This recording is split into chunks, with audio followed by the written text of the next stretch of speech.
ಧಾರವಾಡ ನಗರದ ವಿವಿಧೆಡೆ ಹಾಗೂ ಸುತ್ತಮುತ್ತಲಿನ ಪ್ರದೇಶಗಳಲ್ಲಿ ದ್ವಿಚಕ್ರ ವಾಹನಗಳನ್ನು ಕಳ್ಳತನ ಮಾಡುತ್ತಿದ್ದ ಕುಖ್ಯಾತ ಅಂತರ್ಜಿಲ್ಲಾ ಕಳ್ಳನನ್ನು ಬಂಧನ ಮಾಡುವಲ್ಲಿ ಧಾರವಾಡ ಶಹರ ಠಾಣೆಯ ಪೊಲೀಸರು ಯಶಸ್ವಿಯಾಗಿದ್ದಾರೆ. ಬಂಧಿತನನ್ನು ಧಾರವಾಡದ ಕಮಲಾಪುರ ದ್ಯಾಮವ್ವನಗುಡಿ ನಿವಾಸಿ ಶಿವಾನಂದ ಅರ್ಜುನ್ ಮಾನೆ ಎಂದು ಗುರುತಿಸಲಾಗಿದೆ. ಈತ ವೃತ್ತಿಯಲ್ಲಿ ಕೃಷಿಕನಾಗಿದ್ದು ಹವ್ಯಾಸಕ್ಕಾಗಿ ವಾಹನ ಕಳ್ಳತನಕ್ಕೆ ಇಳಿದಿದ್ದ ಎನ್ನಲಾಗಿದೆ. ಧಾರವಾಡ ಶಹರ ಪೊಲೀಸ್ ಠಾಣೆಯ ಇನ್ಸ್ಪೆಕ್ಟರ್ ಗುರುನಾಥ್ ಚವ್ಹಾಣ್ ನೇತೃತ್ವದ ತಂಡ ಈ ಕಾರ್ಯಾಚರಣೆಯನ್ನ ನಡೆಸಿದೆ. ಆರೋಪಿಯಿಂದ ಸುಮಾರು 2,35,000 ರೂಪಾಯಿ ಮೌಲ್ಯದ 7 ದ್ವಿಚಕ್ರ ವಾಹನಗಳನ್ನು ವಶಕ್ಕೆ ಪಡೆದುಕೊಳ್ಳಲಾಗಿದೆ.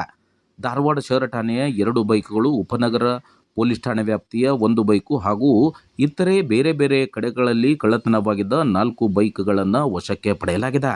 ಈ ಪ್ರಕರಣವನ್ನು ಯಶಸ್ವಿಯಾಗಿ ಭೇದಿಸಿದ inspector Gurunath Chavan, PSI R H. Nadaf, ASI G N.